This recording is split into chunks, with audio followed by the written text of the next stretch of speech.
So hello everyone! Nandito nga pala kami ni Papa Ek sa harap ng New Society High School para bumili ng isda para sa pang-agahan namin. Medyo late na nga rin kaming nagising kasi nga kagabi is nanood pa kami ng basketball game. Maglalaro sana si Papa Ek ng basketball kagabi, kaso lang nahuli siya kasi hindi niya alam na may laro pala sila. And ayun nga, at nanood lang kami.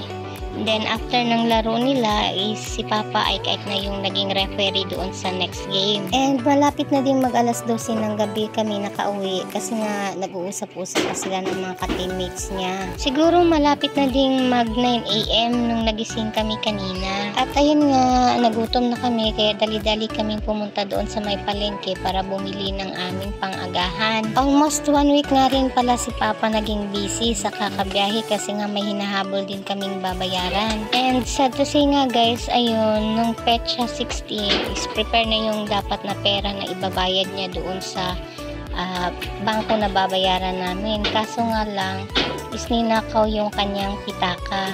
Nakakalungkot lang din kasi isipin na pinagpaguran niya yun, tapos sa isang idlap is kukunin lang din sa kanya. Ilang araw nga din siyang hindi nakauwi kasi nga pinagsisikapan niya na makuha yung exact amount na ibabayad namin doon sa may bangko. Gustong gusto niya na nga pala nga umuwi dito sa bahay namin kasi nga medyo pagod na talaga yung kanyang pakiramdam sa kakahabol ng babayarin namin. Kagabi nga, habang busy si Papa Ek sa pagre-referee, ay hawak-hawak ko yung kanyang bag na kahit sa malayo ka talagang maaamoy mo yung pawis. Naawa naman ako bigla kay Papa Ek namin kasi talagang basang-basa yung bag ng pawis at saka yung amoy ng araw sa bag niya. Talagang makikita mo doon yung kanyang pagsisipag na magkaroon ng income. Buti na lang din talaga at may mga taong handang tumulong sa amin. Kaya after nga magbayad ni Papa doon sa may babayaran niya, is pumunta siya doon sa may police station para i-report yung kanyang mga ID. Sayang pa man din yun guys kasi nandun yung kanyang loyalty card sa Pag-ibig. Andun din yung SSS ID niya and then yung national ID niya na bagong dating lang din. Buti sana kung pera lang yung nawala, pero ang sakit kasi ang hirap pa naman mag-process ngayon ng mga government IDs. But thanks God pa rin kasi nakahanap kami ng paraan para makabayad doon sa babayaran namin.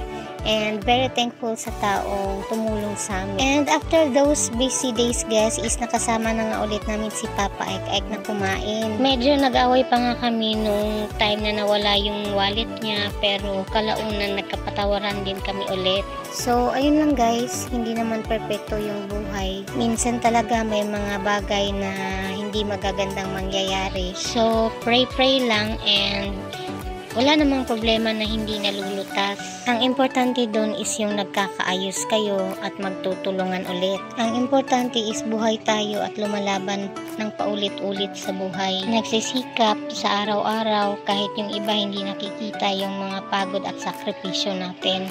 Piliin lang talaga nating palaging maging masaya sa buhay at iwaksi yung mga negative vibes na hindi nakakatulong sa pamumuhay natin. So bahalag pobrita no, basta malipayon lang. Isang araw papaboran din tayo ng panahon. Magbubunga rin yung mga pagsisikap natin at mga plano na mga pinapangarap natin.